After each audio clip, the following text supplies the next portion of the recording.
Abuja is no longer safe. Abuja is no longer safe.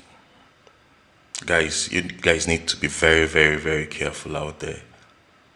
I'm going to tell you guys a story, a true story, because it just happened to me. Not me directly, but my younger brother. 2 nights ago, because he owns a pharmacy shop at Kabusa. So he closed late. He usually closes late at night. It's a pharmacy shop, so you know how they run. They close late at night. So when he finished closing the store and was going home, just some few meters to the, just about should I call it like 5 minutes drive to get to the Kabusa junction. What he heard on his windscreen was "Puss." This is him now describing the story, because he just came out. We just bailed him off. Ransom. That's what I meant. So what he heard on his windscreen was a sound. And what was that? An egg. They threw an egg on his windscreen, and he has already had that knowledge, according to him, that once they throw an egg at you on your windscreen, don't use the wiper. Neither should you use don't splash water, nor use the wiper. So at that moment, he knew there was danger. But the unfortunate thing is, these people position themselves in 3 segments. The first one was the egg. The second one was spikes to bust your tires. He was going home at around, sorry, I forgot to mention the time. He was going home at around, according to him, he said around 10:30, 11. So as soon as he got the egg, he knew there was danger, according to him. So he now increased his speed without using his wiper, so he could still see clearly. This was at night. So as he was moving, the next thing he heard was his tires were 4 tires completely. At that moment, he was now trying to control the wheels. He was battling with the wheels till he skidded off the road into the gutters. At that point in time, he was confused.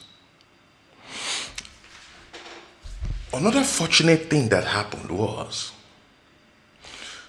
there was a man that was driving like he was going home, very close to his own estate. This thing was happening like in front of an estate. The man saw how my brother's car skidded off the road. He decided to stop his own car and come help out. Hold and behold, gunmen came out from the bush, shooting rapidly in the air, telling them, if you move, I'll shoot. At that moment, they were all confused. According to the guy that came to help my brother, he said he thought it was a setup, that my brother decided to set him up. Not until when they got into the, I'm coming there. So at this point, they grabbed the 2 of them. The other guy has somebody in his car, but luckily for that guy that was in the car, he didn't come out. So as he saw what was happening, he ran out of the car. So as he ran out, at the process of him, if you know Kabusa Road very well, you know how lonely it is. So if you're shouting on your own.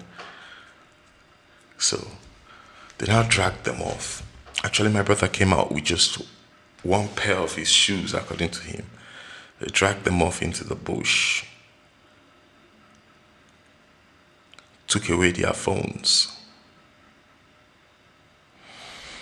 swapped their SIM card into another phone. So as they were moving, they told them to call their loved ones. So he gave them my number and they called me. And they said, your brother has been kidnapped. It sounded like a joke initially. And only his English was cut and join. He wasn't speaking the way I'm speaking right now. His English was some kind of cut and join, like, your brother, he did with us. And these were pure Fulani guys. As a matter of fact, my brother was telling me only one of them could even speak English. And that was the one that was basically doing the whole negotiations. Your brother kidnapped with us 50 million or we kill him. I'm serious. I could swear with anything I hold sacred right now. I'm telling you guys the truth. 50 million. That's what they said. This wasn't premeditated kidnap. It was a random kidnap though. And the other guy did the same. He called his wife. They told her the same thing. So at this moment, they were walking inside the bush late at night. He said they walked for close to 6 hours. They walked till the day broke. Like they walked till the day got bright into the bush. Where they were, they don't know. But they kept walking till they got to the top of the mountain. You know, Abuja is some kind of valley. They got to the top of the mountain. That was where they kept them. Hold and behold, there were other Fulani cattle rearers there as well. It was just like their meeting point, and all of them were brandishing AK-47. I'm telling you, they were all brandishing AK-47, all of them. As soon as you got to that place, it's like a lot less down. Like everybody, you can now carry your AK. Everybody. The other guy tried to escape a couple of times. At one point, I think he was stabbed on his leg though, so they kept them outside all through that night, throughout that morning, afternoon, because they arrived in the morning. They kept them there morning, afternoon. They made another call to us that afternoon again, because once they finish making the call, they remove the SIM, keep it apart from the phone. Once they want to make again, they insert it. And they were using my brother's SIM to make those calls. So we now told them we don't have anything, like we just stated out some sort of problems for them we were having at the moment. And at the end of the day, these were, according to him, he said these were actually, as in the oldest of them could be about, and that was the person doing the negotiation, could be around 25 years. So at the end of the day, what we agreed on was, let's don't go there. Let's put that one aside. So we agreed on a certain fee, way lower than what they asked for initially. Way lower. Yeah, way lower. So they said we should get it. And if we are coming, we shouldn't contact the police, or else we'll lose our loved ones. So they told me where to meet them, which was one primary school close to Kabusa.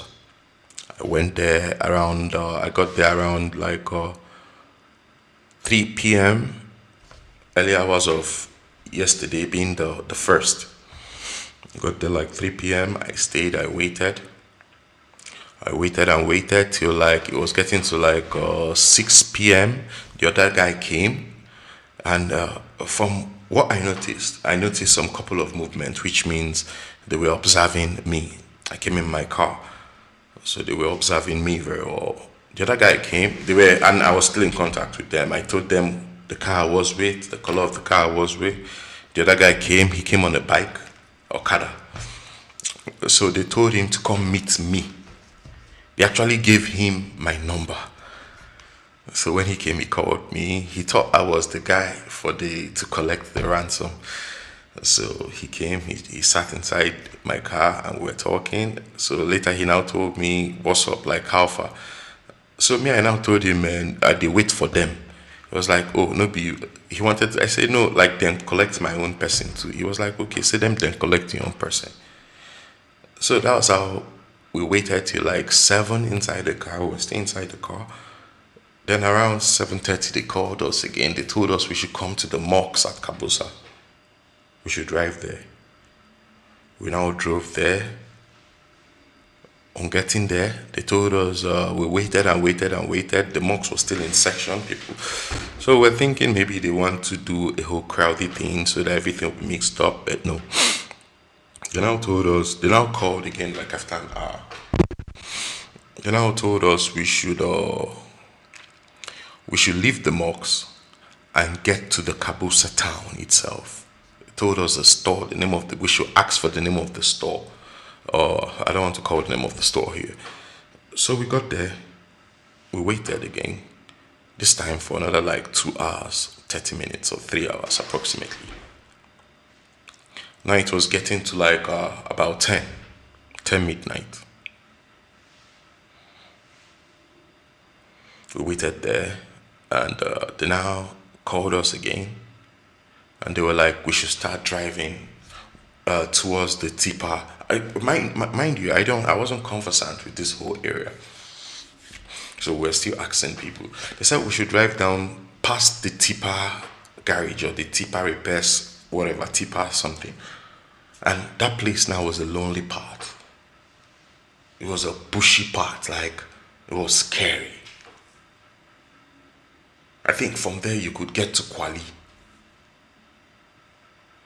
Because when we tried to track he was telling us Kwali, the conversation between them and us. It was telling us Kwali at all time. So imagine how far they trekked from Kabusa to Kwali. So we now drove down. It was a bushy path, like it's like bush. It was how, if you know the road very well, you should know what I'm talking about. It was a bad road to start with. It was untiled, so you should imagine how scared we were, both of us. The guy doesn't trust me. Like he thinks I'm part of them. He doesn't trust me. For me too, I don't trust him. Although I had some little trust that he had an issue where I never knew his person was there until like after the whole rescue and all. But I wasn't really scared of him. I was only worried about my brother. So we now got there. We were driving. Now they now told us. At one point, I guess they sighted us. So they said, if you see a torchlight, you should stop. So as we were driving, we just saw the flash. We now braked. They called us. They said we should off the car and walk down to where we saw the flashlight, which we did. And they asked us, where's the money? We couldn't see their faces though. They now asked us, where's the money? I brought out mine, I gave it to them. The other guy say, is it complete? We said yes. They say, if you know complete, you know, go see your personal. I said, it's complete. So he took it. He now left. He now said, we should go back to that Tipa stuff and go wait for our loved ones, that they are coming.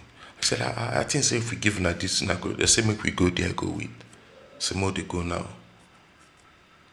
It was a very, very scary situation. Because I saw we walked into, when we parked, they said we should follow that path, that where we saw the flashlight and walk into the bush. So as we were walking, what we noticed was we were rounded up some sort of, and we could see people we could see, but we couldn't see their faces, and it seems as if they were holding guns and all of it. It was a scary situation though. So at the end of the day, we gave them the cash. We now went back to the cheaper stuff to go with.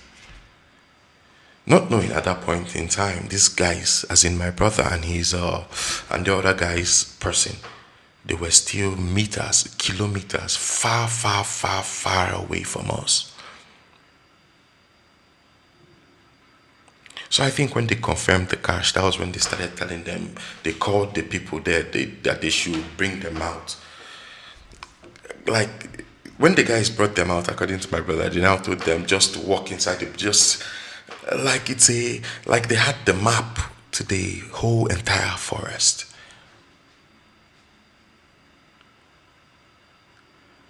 My brother said they lost their way a couple of times inside the, it was a scary, like it was a scary move for him because he lost his way a couple of times inside the forest, two of them.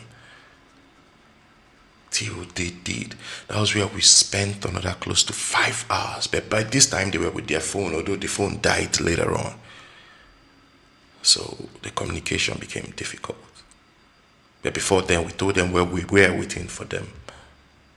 So when they came out, they could now see people. They now asked before they could come out, come meet us. Man, you need to see these guys. They were stinking.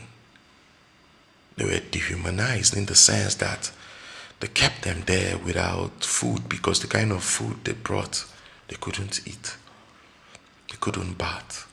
They were smelling.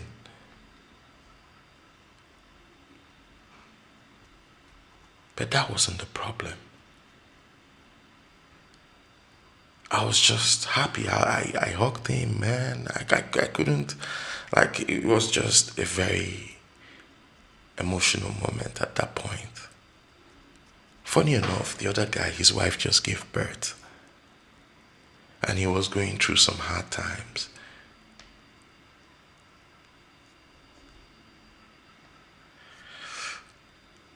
Finally, we got them. I now dropped the other guy off in his house. His wife, neighbors, all of them, they came out that late. I was so expecting him. Came out that late. Like everybody was awake. Because I dropped him off at around 2 a.m. And everybody was awake waiting for him. 2, 3 a.m. Everybody was so awake waiting for him. Same thing applied to us. Everybody was awake waiting for us. So the essence of this story is the insecurity situation in Abuja is for real. Because I'm a first class witness. Please guys, be careful. Don't keep late nights. Country no good. Hunger day.